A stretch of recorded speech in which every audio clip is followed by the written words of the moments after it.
Hello and welcome to your go-to Detroit Pistons podcast, the Pistons Pulse, co-hosted by me, Bryce Simon of Motor City Hoops, a former D1 hooper and current teacher, husband, and father of three amazing kids.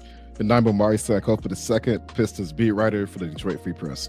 And of course, we're always blessed to be joined by our producer, Wes Davenport. If you are not listening to the Pin Down over on the Detroit Bad Boys YouTube channel, make sure you check that out. Him and Blake Silverman doing great work over there. Obviously, all the stuff at Detroit Bad Boys. Make sure you are reading everything Omari is doing at the Detroit Free Press. And if you haven't checked out the Motor City Hoops Substack, give that a subscribe. It's completely free. Notes, analysis after games, all of that. Omari, we're a couple days away from the deadline, not even 48 hours, less than 48 hours. Already seen some fireworks. We saw old friend Quentin Grimes get traded today. Obviously, the big moves. Where are you at with this deadline right now? Maybe even before we talk Pistons and what we're expecting over the next 48 hours.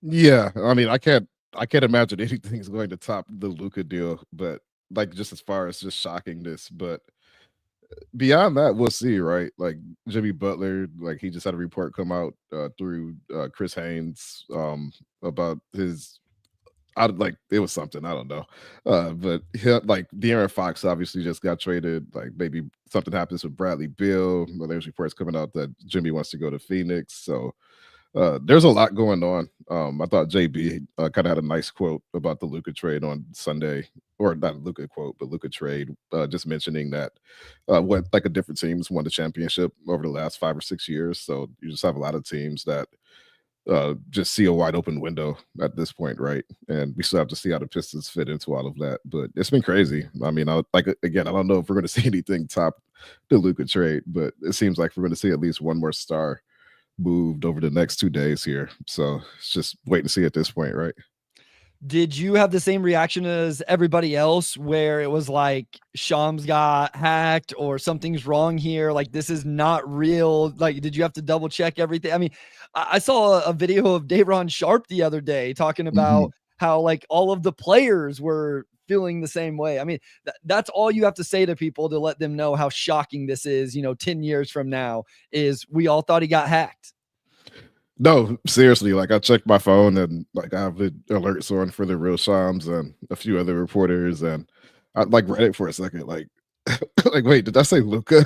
And I'm sure everybody had the exact same reaction. When Doc Rivers said he thought it was AI or something. So yeah, for a trade like that to be broken like that nonchalantly and like that completely out of nowhere, like I kind of compared it to the Blake Griffin trade, like 6-7 years ago now, but it exceeds that, obviously, just in terms of like what the heck just happened.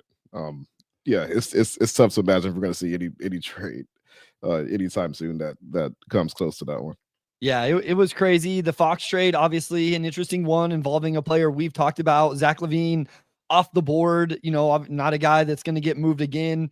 So that's a player, and that's what Wes and I were talking about beforehand. Some of these moves do kind of change the potential for Detroit to trade for some of the guys we have discussed over the past few months. Zach LaVine, obviously at the top of that list, but even some other guys where, Aruna says Quentin Grimes, does that bring any further clarity to whether Trajan got full value for him?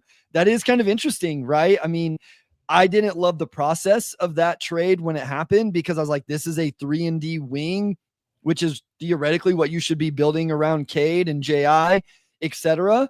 And Tim Hardaway Jr., I think, has been as much as I could have expected. You got second round picks, but seeing them then flip him makes it really, it just makes you wonder what people are expecting Quentin Grimes to ask for when it comes to his deal this offseason. Yeah, it definitely does. That trade on its face, to give up a second round pick to get off of the deal, like it makes you wonder because you could just, like, if it's that much, you could just like not pay him. Like I don't know why you would give up a pick to get off of that. Not that Caleb Martin is a bad player. Like he's, I think he gives you a lot of the same stuff. So interesting deal. Obviously that was a debate over the summer. Did the Pistons get good value in that Grimes for some Hardaway Jr. swap? In the end, it's like second round picks. Like I guess the Pistons won the second round pick war in that, and THA's done some things for them, but.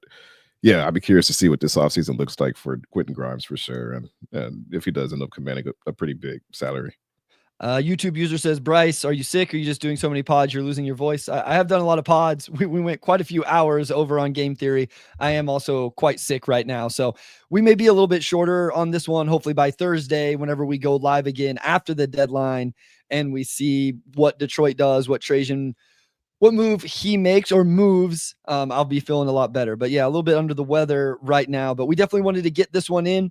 Let's talk vibes first, Omari, because I think that's a good spot to start in terms of, okay, well, what does that mean for the next couple of days? So I do want to say Ryan Bozeman, I never get to catch you guys live, but watch all the time. Shout out to you guys. Thank you, Ryan. We appreciate it. Almond Butter, finally made it for a live. Again, thank you for everybody tuning in live, all the support. Hit the like, subscribe, share, all of that stuff. We start a lot of podcasts, a lot of episodes, Omari, with the vibes. This team is 500 right now. They've went through a really tough stretch. I mean, I kept saying we're going to really know where this team is at over this stretch at the end of January. They lost 3 in a row, 1-2. They lost the one to Atlanta on Monday night. Where are you at just seeing this team 500 playing with some of these really good teams through this really tough stretch? Yeah, I feel like they've been very level. Like they've sort of maintained this consistency for 5-6 weeks now, where if it's a team lower than them in the standings, you feel pretty good about them winning that game. If it's a team like Cleveland, who they're going to play tomorrow, it's probably going to be a much more difficult matchup for them, where essentially any team that has at least two high level creators, like you could put Boston in that category, or Milwaukee or whoever.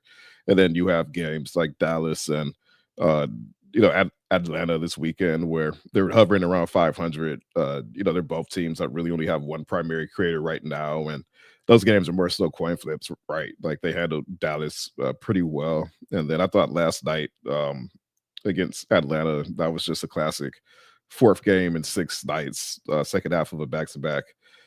Just kind of tired legs. They just didn't really have the same punch that they usually have, but they've reached a level of consistency where, like, every given night, I feel like you generally know what to expect from them. And that's for them more or less just like, going punch for punch with teams, right? Like they haven't really gotten completely played out of too many games really since mid-December. Like you could probably count on one hand the number of games that they just have not been in at all. And I think because of that, like the vibes are a lot better than they were a year ago, obviously, and they're better than they were, at the beginning of the season. But they don't want to just be 500, right? So that's like the next hump you have to get over, is figuring out how to solve games like last night, where you're dealing with tired legs, and the Hawks were too, but they're coming into the LCA obviously wanting to get revenge for a couple of weeks prior, or like Indiana last week, where it's going to be an emotional game, and you get punched out essentially a bit earlier than you would like to. So they're still figuring things out on the fly. But long story short, I think they're predictable in a good way, in that they're coming through for the games that you expect them to come through for. Yeah, I mean, we've talked about it. This team is getting everybody's best shot, right? They're not getting the, hey, we're going to rest multiple players and sit guys out. They know they have to play their best to, beat Detroit, to compete with Detroit, and game in and game out. And they've started, like you mentioned, Indiana, you're starting to get some of those rivalries back because Detroit has knocked them off, and that they're fighting back in those situations, not literally, but you know what I mean? And so they get teams' best shot every single night. And whenever you have that, if you're 80% of yourself or tired, like you mentioned, second night of a back-to-back, you are going to have games where it's not all there, right? And so we've seen that a little bit, but as you mentioned, it's not like there's a lot where, man, this is just brutal. There have been some, right? That they've had some games where they lost quite a bit. You can see that some teams like Cleveland are still out of their league, but I think we would all expect that. But it seems like a lot of the teams that are right around in their standings, and that's the other thing, like, I guess we should talk about that, because I think that plays into this conversation, is what the standings are right now. So even at 500, Detroit is 7th in the East. They are a half game back of the Heat in 6th. They're only 2 back of the Bucks in 5th. Indiana has really got it together. They're in 4th. But then you look below them, Omari. Orlando really struggling, even with the 2 guys back. They're a game and a half back. Atlanta's 2 back. Jalen Johnson out for the year. Chicago traded Levine, they're 4 back. Philly is 5 back. Like, I find it hard to believe at this point, this is a team that doesn't at least make the play-in just based on what we've seen from them and where other teams are at. And on top of that, what they played Chicago back-to-back next week on the road, obviously, but that's going into All-Star break. And like mathematically, like they're already at the 50 game mark, which is kind of crazy, right? Like you have 32 games left. Like at that point, you'll be within 30 games. Like you come close to clinching a playoff berth going into All-Star break. Like I think that's like they're getting pretty close to that point, I think, to where at some point the gap just becomes too much. Realistically, you could be 10 games above Chicago in the standings. They already traded Zach LaVine. What they probably make at least one more move, between now and Thursday. They have a really great chance to go into All-Star break probably within a handful of games of clinching at least a playing spot, which like we say it so much, but again, like for this team to be able to clinch a play-in spot before March is a pretty crazy thing to say. But that's what happens when you're in the weaker conference too. You get to be 500 and you get to potentially look at avoiding the play-in altogether. So that really gives them something to chase, right? Like not just making the playoffs, but being able to avoid the play-in altogether and just get straight to the first round. I think that's what's interesting. I believe this team as is, like if they didn't make a move at all by Thursday, and we'll talk about that in just a second. We'll answer all of your guys' questions in the chat. I think they still make the play-in, Omari. Like I think the team as is right now, I don't know what the status of Jaden Ivey is, but I think I looked the other day, they definitely don't have one of the top strength of schedules left in the league. And so like that was important as well. So if you just look at the Eastern Conference, they, 1, 2, 3, 4, 7th or something like that. So they're kind of middle of the pack, but they do have 2 against the Wizards, 1 against the Jazz, Hornets, Raptors, Nets, couple against the Pelicans. So right in there, the same as Indiana, Miami, some of those teams in terms of strength of schedule left.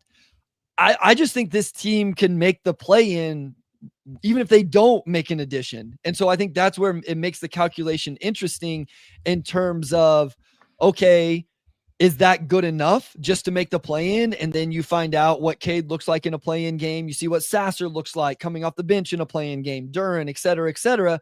Or do you go make a move that's like, no, let's get out of the play-in game, and then we get into a series, even if it is against a Boston or someone like that, and given even more data. I think that's what's made the calculation interesting. I assumed they would be, before the year, I didn't think they would be in this situation at all.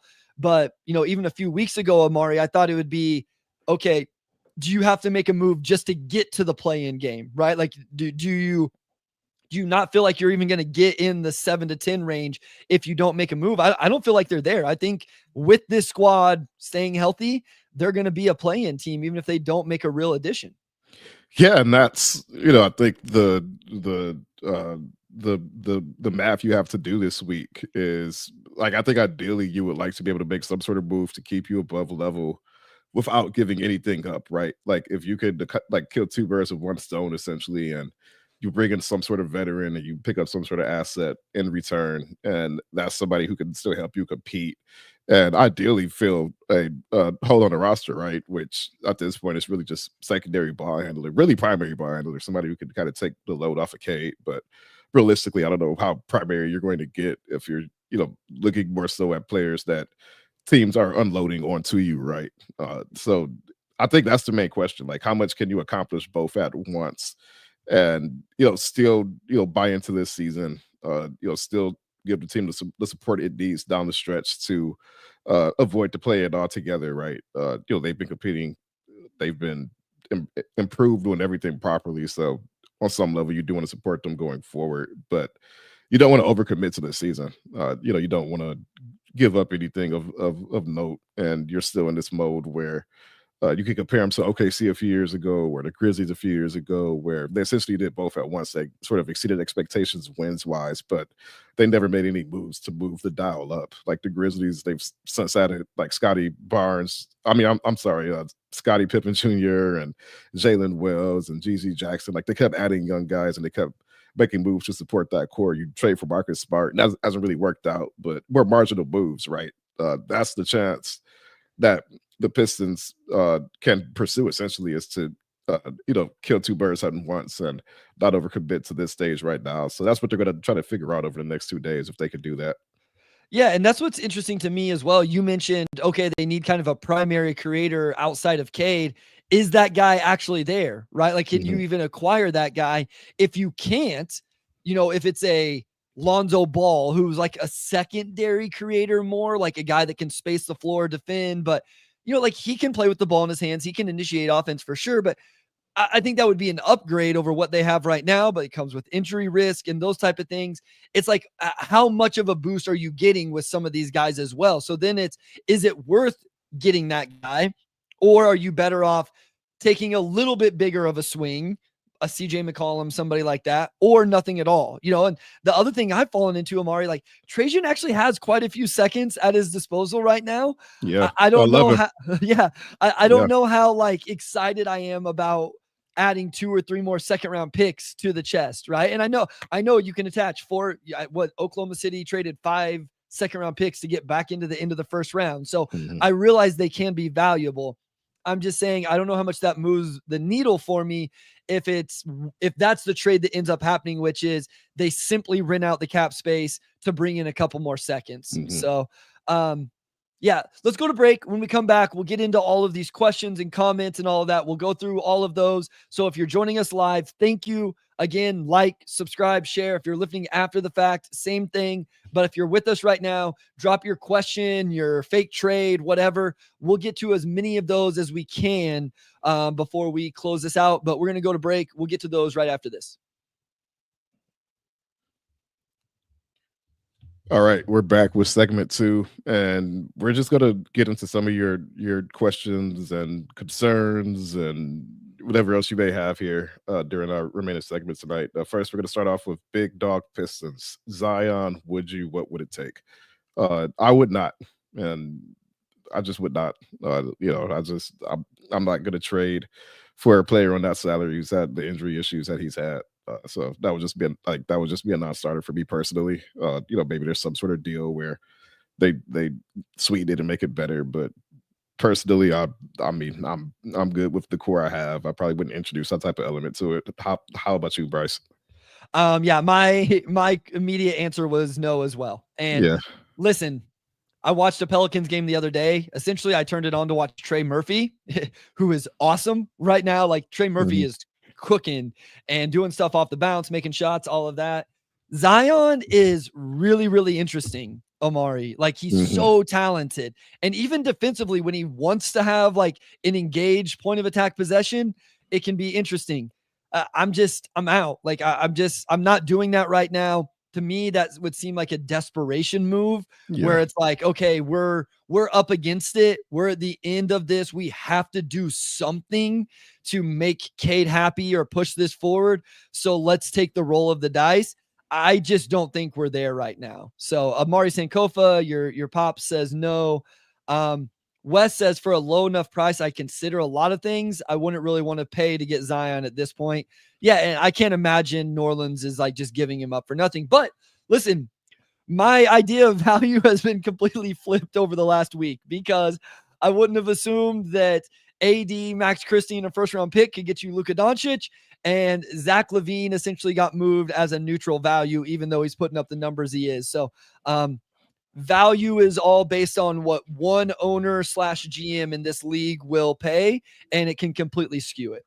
Yeah, and the other thing about the Pistons is, and we kind of get to what would it take for them to make sort of a swing now, is that they still owe a first round pick. So, essentially by waiting to make that swing not later. Not for long, they won't. Right. You could convey that pick this offseason and get off that, get off of that altogether and then go into next season with all of your draft picks. And now you have much more flexibility to go after a guy like a Booker or whoever becomes available at that point. Obviously just throwing a name out there, but that's the other aspect of it too, is that they can't make a move like teams have made for De'Aaron Fox. Like they can't trade 3 first-round picks like San Antonio just did. They're barred for making those types of moves. So that's part of the calculus as well. Is just if you could just make the playoffs this year and get off of that, the pick you owe, which is now owned by Minnesota, that sets you up better going forward. So that's something you have to keep in mind as well. And the other thing to remember, even once it does convey this offseason and then they have control, San Antonio moved all of those picks, and they still have essentially their own draft. They have a Hawks pick this year, and they kept all of their young players. They didn't trade Steph Castle in that move. They didn't trade Devin Vassell. Like, they didn't trade any of those guys in the move. And so that's the other thing to remember. If you're talking about a bigger move by the Pistons, is what would be left after that. So let's continue to go here. Mike says, I want GG Jackson, but it's just a pipe dream. I would agree. I think GG would be interesting, but I think Memphis is much more likely to move a Jake LaRavia, or I've seen Luke Kennard mentioned multiple times in the chat. I don't know if Locked On Pistons, if that got brought up on his episode today, or whenever recorded. I think I wanted to give credit where credit was due. I think they said Locked On Pistons. I don't think they're moving GG. I think GG and obviously the rookie Jalen Wells are pretty locked in there for them. But maybe a Jake LaRavia, maybe a Luke Kennard is somebody that could be moved, especially if they try to make a bigger move or something. Yeah. I would be really surprised to see them give up GG, essentially, for the non-equivalent value. And I don't know what equivalent value would be for the Pistons. Probably not an answer that most fans would be comfortable with, I'm sure. Obviously would be a great pickup, but I think that's also why Memphis is more likely to keep him. You probably don't trade him unless you're going after a guy like a Jimmy Butler or somebody who can really take you over the top this season. Yeah. So next question here from Brad B. Reed Shepard in the G League. Could we get him? I don't think so. Oh yeah. Michael brings up Marcus Smart. That is another one. Because he just hasn't been in the rotation. It would be interesting. YouTube user does bring up LaRavia is bad to trade for because then you can pay him less than every other team in the league if he plays well. That's because Memphis declined his 5th-year option or 4th-year option, whatever. And because of that, whoever has him, I believe, I think maxes out at $5 million or something like that. Mm-hmm. So Brad B says, Reed Shepard in the G League. Could we get him? I just don't see any reason why Houston's doing that yet. Yeah, no, I mean, I think like for a guy who's still a rookie and Houston's in a situation where, they have way more young guys than they could pay, but they also have the longest amount of time to wait to make a decision on Reed just because they just drafted him. So again, like if you're Houston, I don't know why you're giving up Reed Shepard unless you're getting like not even a 1st-round pick. I mean, they used a pretty high draft pick on him. So again, like if you're talking equivalent value, it's probably going to be something that fans are not comfortable with because that's to be a really high value asset that if I'm Houston, I'm not trading him unless I'm getting some sort of superstar in return personally. All right. I am the big says Lonzo Ball. Sexton is injured, so Ball seems like a good option. Also D'Lo. Yeah, I mean, I think Lonzo Ball is interesting. I found it interesting the other night after Pistons fans saw Lonzo in person, quote unquote, against Detroit, saw him make some shots and all of that. I think they warmed up. I think the thing you do have to remember, it doesn't seem like a Trajan move. And we only have one offseason of Trajan, right? But all 3 of those acquisitions last offseason were guys who spaced the floor, which Lonzo has done and has started to shoot the ball better, I believe. I think he started off really cold when he came back. But all 3 of those guys, Tobias, Malik, and Tim Hardaway Jr., had been very, very available over the last 5 seasons. Yeah. And no shade at Lonzo, but that's simply not the case with him, Omari. Yeah, no, that hasn't been the case with Lonzo. And again, like what would it take to get a guy like that? He's an interesting case just because I don't think anybody could have reasonably expected him to be as good as he's been this season after missing 2 years with the knee situation that he had. So value-wise, I'll be curious to see what they do with Lonzo and if they do anything at all with Lonzo. Because on paper, if you're just looking at guards who would fit pretty perfectly with this Pistons team, I think he's pretty high on that list, especially with him. His overall field goal percentage has not been great, but his 3-point percentage has been good enough to still get the attention that you would want. So, I mean, the idea of Lonzo on this team obviously is pretty fun. Big Dog Piston says, what percent you give them to make a move by the deadline? Any move, 190. I mean, I think it's 100%. Yeah. I mean, they're going to do something. Yeah. Like I would say, 95. Like I'm pretty certain that, like, unless none of the big moves that we expect go down. But even then, like their cap space is kind of in a use it or lose it scenario. So, you've got to do something to maximize that. Yeah, I mean, Keith Smith said it would be a pretty big failure if they made all these moves to have cap space more than anybody else, and then they ended up not using it at all. Now, do they, like you said, do they end up not being able to do it in a big move where they get a ton of return? But I think you have to do something whenever you talk about cap space. You do have extra seconds. There's a lot of paths here to go. Mystery box 9999. Do you expect any trade the Pistons make, if they make one, will occur right at the end of the trade deadline? So what do you think, Omari? You think we're going to get one tomorrow? You think we're having to wait right up to the deadline? I think it kind of depends on what they're trying to do, right? If they are just the third or fourth or fifth team in a bigger move, they may not have any choice, right? Like they may have to wait until last second for that move to happen, because they're waiting on the teams that are more involved to make it. Yeah, it's tough to predict exactly when the trade is going to go down. Like it just is. It will be before 3 p.m. Thursday, which is the deadline. So I can promise you that. Beyond that, yeah, I think being in the business of predicting when trades are going to happen is just not a reliable business to be in. So man, that one the other night was rough. I fell asleep on the couch, woke up, saw it. Sam was going live. Randy had COVID at that time. I was like, no, this would be pretty disrespectful for me to stay up late recording with her not feeling very well. So Steven Sugg says maybe it's better that they don't make a move because these guys, for good or bad, have great chemistry. I actually find myself believing this a little bit, in terms of it does seem like the chemistry is really good. And I'll continue to throw out CJ McCollum. That's a name that I'm very interested in. But it's like, okay, would that disrupt chemistry? Because even though I think that's an upgrade over Tim Hardaway Jr., what would the chemistry be like? Would that upset anything? I think it's more so like it's cool to see 50 games in, guys supporting each other the way they are. The chemistry seems to be real. The K Duren lob chemistry is unquestionably a real thing. And I clipped something on the Substack the other night, Omari. Ron Holland went for the reverse dunk and transition and missed. Malik Beasley beelined it to Holland and lifted up his chin and was like, picked him up. And it's like, it's Kate got up and shouted something and clapped too, like yeah. after he missed it. So yeah, you do notice those things on the sideline. Yeah, I mean, so it's one of those things where that endears itself to the fan base, and you appreciate those things with Beasley that go beyond just making shots. So no, absolutely. We have a question here from Aruna. Any guesses on supposed New Orleans trade lined up if they still need to shed salary at the deadline? It's only like a couple million, right? So it literally could be anybody. I saw people speculating like, oh, it could be CJ or this and that, but yeah, they don't need to do anything dramatic to get under that tax line if that's just their primary goal at this point. Like they don't have to trade CJ this deadline. They can wait till the summer or next deadline.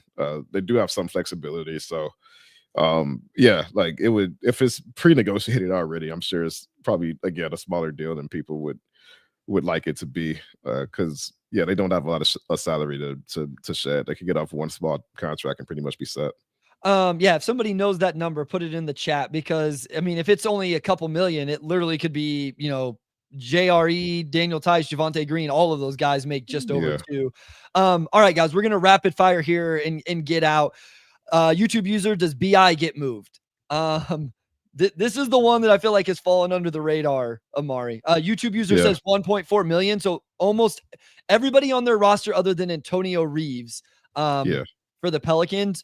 I'll just tell you from the games I've watched, Javonte Green, if it's literally just that, would be the one that would be interesting. I don't think he moves the needle or not, but just another like wing, plays really hard, all of that. Do you think BI gets moved? Yeah, I mean, he's the one guy on the roster that they more or less have to do something with, right? Or else you risk losing him for nothing. So my guess is yes. I think if we see one player on that roster get moved, it's probably him. Like you could make that move and maybe that gets you under, or do that in a related move. But that's the one move you have to make in some capacity. So for me, it's just more so from a value standpoint. What does that take? Just given that it could be a rental for whatever team makes that move. Like what team is a Brennan Ingram away from winning a championship. And I've kind of been struggling with that question personally. Like I feel like there's teams on paper that would make sense, like Milwaukee, but the actual mechanics of putting a deal together is a lot more difficult, especially for a guy that is an expiring essentially. Steven Suggs, fake trade, but not real, but funny. Tobias, Simone, and Wendell Moore for LeBron and Son. I did the math. It works. Yes, that would be. It is Yeah, interesting to see why what not? happens with LeBron. That is Luca's team Yeah. now. Colin Sexton, how realistic? I would be interested. I'm a Colin Sexton fan. I don't know that others are as much as me. I don't know what type of quote unquote real assets that would take, though, Amari. Yeah, like again, I think the idea of him is pretty fun. Just essentially as a spark plug ball handler who, can still pass a little bit too. Again, I think Utah, like they're probably in a position where you don't have to trade him just to trade him. So, again, just comes down to a question of if you're giving an asset up, like what does it look like, and is it worthwhile? Because he's not going to take. I don't think Sexton's the difference between like a first round exit and like getting to the second round or anything. So it would have to be some sort of throw in or maybe like a second round pick or two type deal to make sense. Yeah, Max says Kobe White, Lonzo, Dante Exum, Dinwiddie, Sexton, few names that would be interesting. All of Mhm. those interesting names. Steven Suggs, they could trade Tobias for Randall, get our pick back. I think I'm good. I haven't been the biggest Tobias fan. I I've would happily take Tobias over Randall. I think at this he point, listen. I'm not trying to throw shade. I yeah, watched Minnesota today without Julius and Nas in the starting lineup. The spacing was completely different. The ball movement was yeah, completely different. They already have one ball stopper in Ant. I realize Cade is a better passer than Ant and all of that, but they're both guys that dominate the ball. I just Julius Randle is a talented player who I think is an interesting fit, especially in starting lineups. yeah, but maybe not in Detroit. Definitely not in Detroit. Okay. What about DeRozan? I don't think he fits with Cade either. I will say though, Amari, I do think if I'm Sacramento, I would try to move him. I would buy into a Malik Monk, Zach LaVine backcourt with Keegan Murray, Sabonis, try to get a 3-and-D defender on the wing there and build it out from that. I don't know if DeRozan can net you that, but I would do that if I was Sacramento. If I was Detroit, I would not be in the DeMar DeRozan business, even though, again, I do like him as a player. Yeah, I like him as a player. Yeah, I think fit wise, he just doesn't make sense for this team. Like I don't think he necessarily addresses exactly what this team needs from that type of secondary guy. Unlikely, but I want Sabonis. Would be interesting. He's really good DHO player. What do you think of half season of Dennis Schroeder, Rindle, if Golden State tries to make a big swing? This is from Quick Darshan. Yeah, I mean, the problem with Schroeder is he's been awful in Golden State. He was really, Yeah, really good in Brooklyn, went to Golden State. He can be moved again. They made that trade so that, I mean, we're right up against the date, whatever it is. It's either tomorrow or actually on Thursday. That's not a bad name. I don't mind that name, but again, he hasn't been good in Golden State since he got moved there, or at least maybe he's played better recently, but I know for the first stretch it wasn't great. yeah, I think for a player like that, it's just how much do you trust what he's done this season over his overall body of work over the last few years or so? Because again, I think the version of Shooter before he ended up in Golden State makes a lot of sense for Detroit. Yeah. All right, guys. I know we went through that really fast. That coughing spell right there as we were on air means it's time to go. I saw someone bring up Davion Mitchell. That would be an interesting name Yeah. also. But let's call it. We will be back either Thursday night, first thing Friday morning. Thank you for everybody that joined in. I know it was a little shorter than our normal episodes, but we just wanted to get this in. Again, we could have a move at any time, and then this doesn't set as well. So wanted to get you a short one. Thank you for joining. Like, subscribe, share, all of that. If you're listening after the fact, all of the same things. Otherwise, Amari, take it away, my guy. Yeah, big thanks to everybody for tuning in. Obviously, you'll hear from us again very soon after we get past the deadline. And with that, big thanks to our audio producer, Robin Chan, our editor in chief, Nicole Avery Nichols, and big thanks to Wes Davenport, as always. And we'll talk to you all next week.